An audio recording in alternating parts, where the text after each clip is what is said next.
আজকের আলোচনায় আমরা একটু বোঝার চেষ্টা করব আন্তর্জাতিক বাণিজ্য আর এই বৈদেশিক মুদ্রা বিনিময়ের ব্যাপারগুলো। আমাদের কাছে একটা বই আছে, trade finance and foreign exchange. এর কিছু অংশ থেকে আমরা ধারণা নেব। হ্যাঁ, ঠিক। আমাদের মূল লক্ষ্য হল দেশগুলো কেন আসলে বাণিজ্য করে, এর সুবিধাটা কোথায়, এত যে লেনদেন হয় সারা বিশ্বে, তার হিসাবটা কিভাবে রাখা হয়। আর ওই যে বৈদেশিক বিনিয়োগ মানে এফডিআই, ওটা বাংলাদেশের মতো দেশের জন্য কতটা জরুরি, এই সব আর কি। একদম। চলুন তাহলে শুরু করা যাক। আচ্ছা, একদম সহজ করে যদি বলি, আন্তর্জাতিক বাণিজ্য জিনিসটা কি? মানে এক দেশ আরেক দেশের সাথে জিনিস বা সেবা লেনদেন করছে, এটাই তো। অনেকটা পাড়া প্রতিবেশীর মতো। হ্যাঁ, ধারণাটা অনেকটা ওরকমই। ধরুন এক দেশের কাছে হয়তো তেল প্রচুর কিন্তু খাবার কম, আর এক দেশের অবস্থা ঠিক উল্টো। তো তারা বাণিজ্য করে, একে অপরের প্রয়োজন মেটায়। এখানে প্লেয়ার কারা? যারা কেনে মানে আমদানিকারক, আর যারা বেচে মানে রপ্তানিকারক। ঠিক, কিন্তু এর পেছনে একটা বড় অর্থনৈতিক কারণ আছে, বুঝলেন? সেটা হলো স্পেশালাইজেশন। স্পেশালাইজেশন, হুম। এটা একটু বুঝিয়ে বলবেন? মানে প্রত্যেক দেশ সেই জিনিসটা বানানোর দিকে বেশি জোর দেয় যেটা সে সবচেয়ে ভালোভাবে বা কম খরচে বানাতে পারে। ভাবুন, সবাই যদি নিজের প্রয়োজনীয় সবকিছু বানাতে যেত। তাহলে হয়তো কোনোটাই খুব ভালো হতো না, খরচও বেশি পড়তো। একদম। বিশেষীকরণের ফলে কি হয়? সারা বিশ্বে মোট উৎপাদন বাড়ে, যে দেশের যে সম্পদ আছে সেটা ঠিকঠাক ব্যবহার হয়, অর্থনীতিতে গতি আসে, নতুন কাজ তৈরি হয়। কিন্তু এতে কি সবাই সমান লাভবান হয়? সোর্সে একটা স্টিলের উদাহরণ ছিল। ধরুন বিশ্ববাজার খুলে গেল, তখন দেশের ভেতরের ক্রেতা বিক্রেতার কি অবস্থা হয়? দেখুন, দুটো সিনারিও হতে পারে। একটা হলো যখন বিশ্ববাজারের দাম দেশের ভেতরের দামের চেয়ে বেশি, তখন দেশের উৎপাদকরা খুশি। কারণ তারা বেশি দামে বিদেশে বেচতে পারছে। ঠিক, তারা উৎপাদন বাড়ায়, লাভ করে। কিন্তু দেশের ভেতরে ক্রেতাদের তখন হয়তো একটু বেশি দাম দিতে হয় জিনিসটার জন্য। আচ্ছা, আর উল্টোটা হলে, মানে বিশ্ববাজারের দাম যদি কম হয়? তখন দেশের ক্রেতারা লাভবান হন, তারা কম দামে জিনিসটা পান। কিন্তু দেশের উৎপাদকদের তখন একটু চাপ পড়ে যায়, কারণ তাদের বিদেশি সস্তা পণ্যের সাথে প্রতিযোগিতা করতে হয়। তার মানে একটা টানাপোড়েন থাকেই।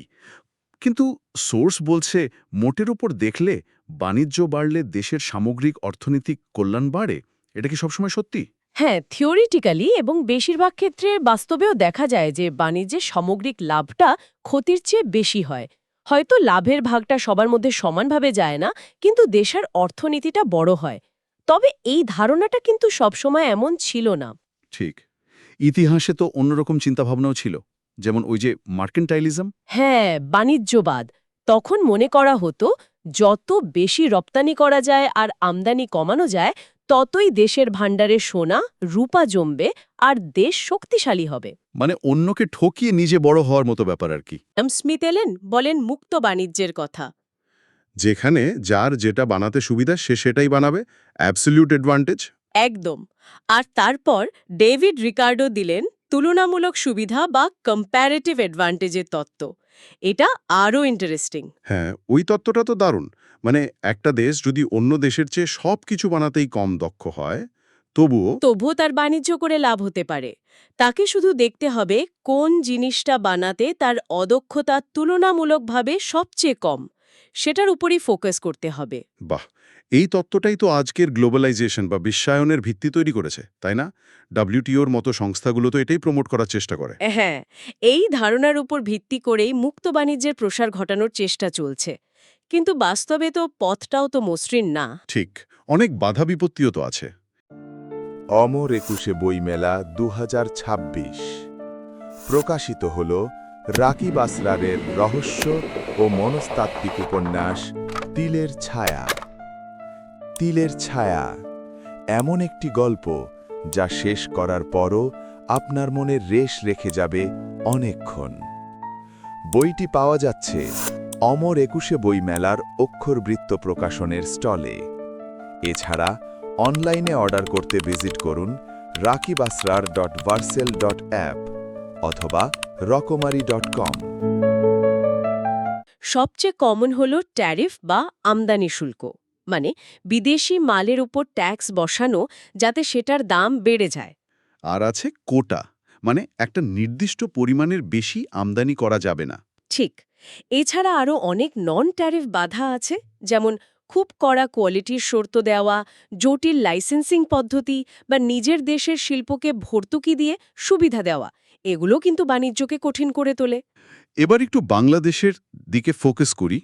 আমাদের সোর্সে বাংলাদেশের রপ্তানি নিয়ে কিছু চ্যালেঞ্জের কথা বলা হয়েছে। একটা বড় সমস্যা মনে হলো আমরা খুব বেশি একটা বা দুটো পণ্যের ওপর নির্ভরশীল, তাই না? বিশেষ করে তৈরি পোশাক। হ্যাঁ, এটা একটা বড় ঝুঁকি, বুঝলেন? এটাকে বলে পণ্যের বৈচিত্র্যের অভাব। তৈরি পোশাক আমাদের অর্থনীতির স্তম্ভ, সত্যি। কিন্তু শুধু এটার উপর ভরসা করে থাকলে বিশ্ববাজারে যদি এর চাহিদা কমে যায় বা অন্য কোনো দেশ আরও সস্তায় দিতে শুরু করে। তাহলে তো বড় ধাক্কা লাগবে। আর কি চ্যালেঞ্জ আছে? কোয়ালিটির সমস্যা? হ্যাঁ, কোয়ালিটি বা মান সবসময় ধরে রাখা, আন্তর্জাতিক বাজারের চাহিদা অনুযায়ী ডিজাইন বা স্ট্যান্ডার্ড মেনটেন করা, এগুলোও চ্যালেঞ্জ। আর ইনফ্রাস্ট্রাকচার, বন্দর, রাস্তাঘাট, পাওয়ার সাপ্লাই, এগুলোর অবস্থা? ওগুলো তো বড় ফ্যাক্টর।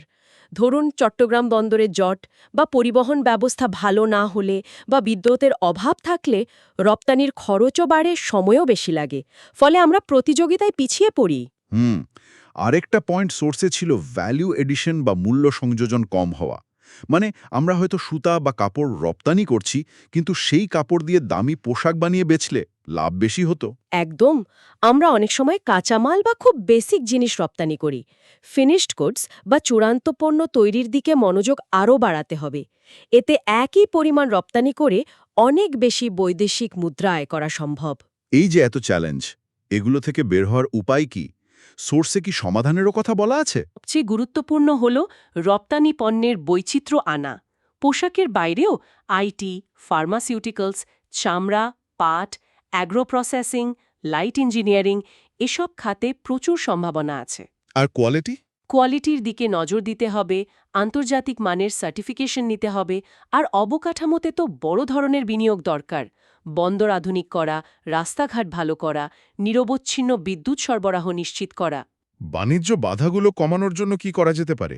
ডিপ্লোম্যাটিক চেষ্টা চালাতে হবে, বিভিন্ন দেশের সাথে মুক্ত বাণিজ্য চুক্তি বা এফটিএ করার চেষ্টা করতে হবে। দেশের ভেতরে ব্যবসার পরিবেশ সহজ করতে হবে। ক্ষুদ্র ও মাঝারি শিল্প বা এসএমইগুলোকে গ্লোবাল সাপ্লাই চেনে যুক্ত করতে সাহায্য করতে হবে। আর প্রযুক্তির ব্যবহার বাড়াতে হবে। বোঝা গেল, চ্যালেঞ্জ আছে কিন্তু সম্ভাবনাও কম নয়। আচ্ছা, এই যে এত বাণিজ্য হয়, আমদানি রপ্তানি, দেশগুলো এর হিসাব রাখে কিভাবে? দুটো টার্ম খুব শোনা যায়, বিওটি আর বিওপি। বিওটিটা কি জিনিস আসলে? বিওটি বা ব্যালেন্স অফ ট্রেড হল সবচেয়ে বেসিক হিসাবটা। একটা নির্দিষ্ট সময়ে, ধরুন 1 বছরে, একটা দেশ মোট কত টাকার পণ্য বা গুডস রপ্তানি করল আর কত টাকার পণ্য আমদানি করল, এই দুয়ের যে পার্থক্য, সেটাই হল বিওটি।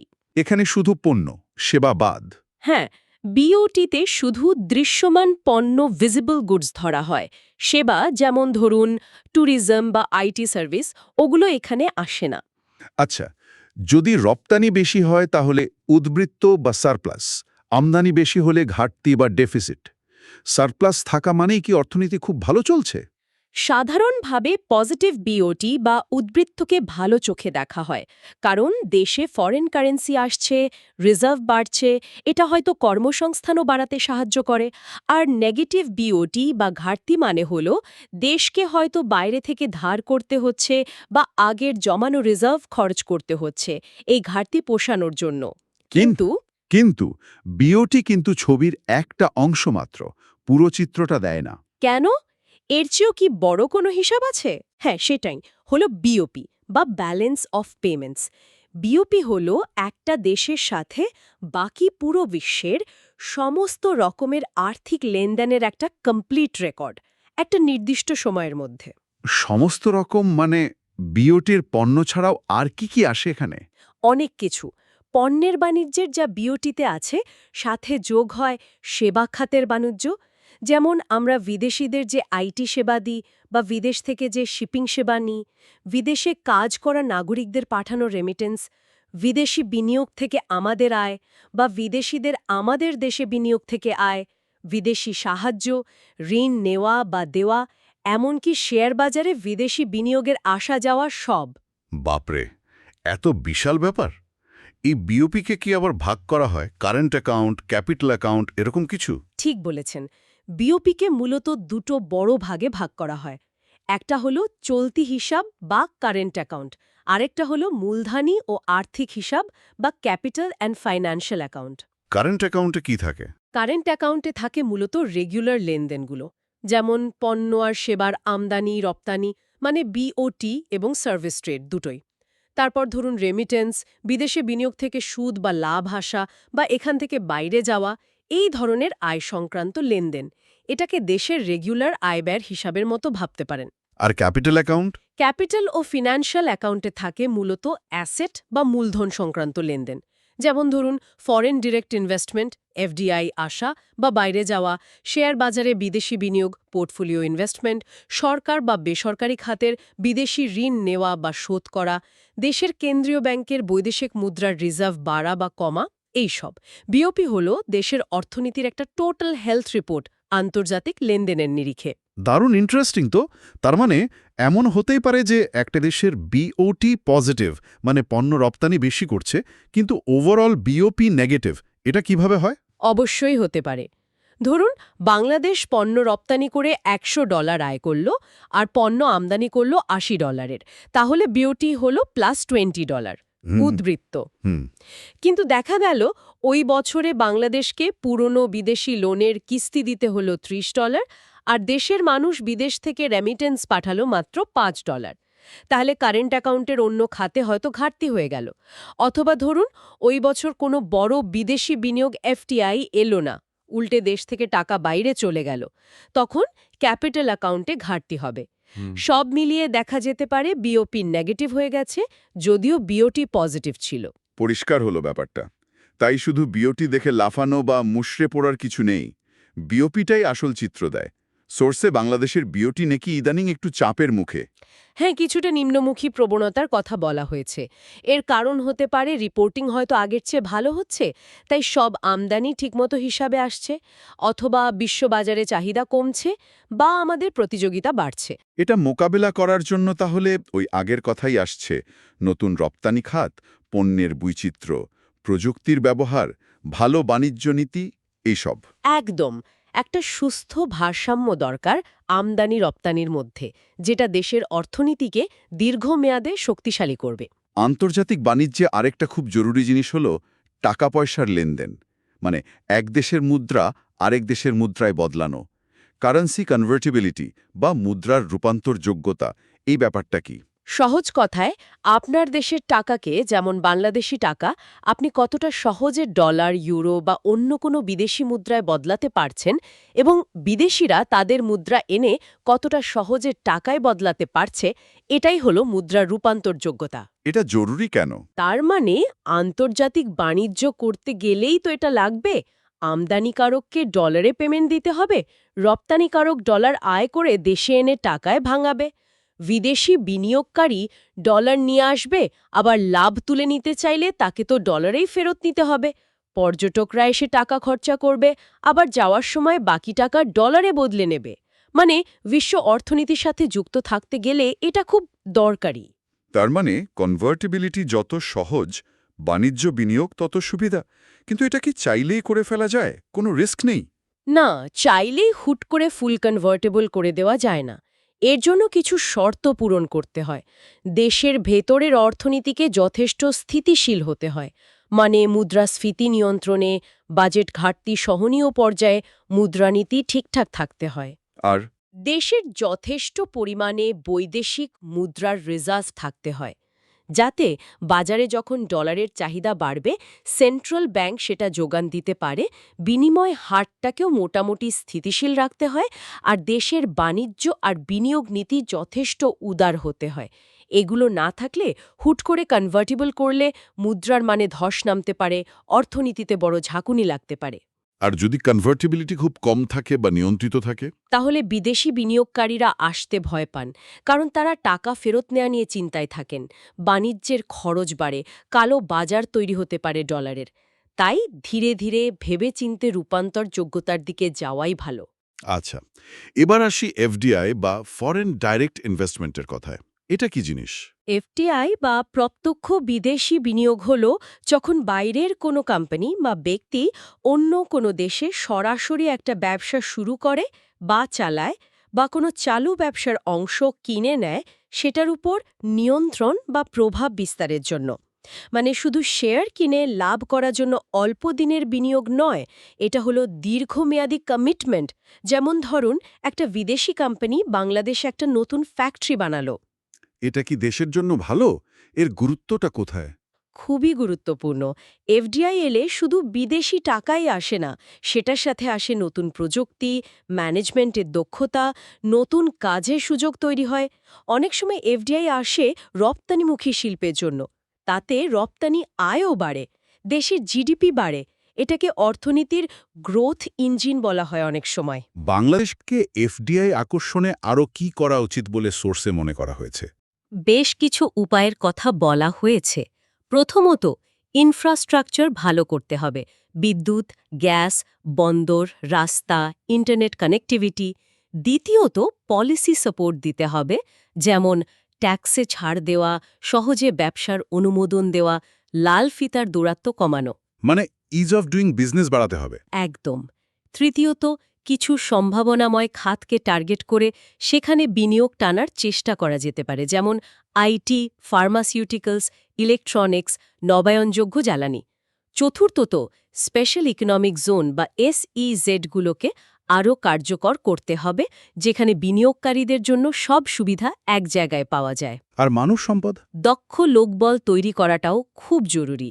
শিল্পের চাহিদা অনুযায়ী ট্রেনিং দিয়ে কর্মী তৈরি করতে হবে।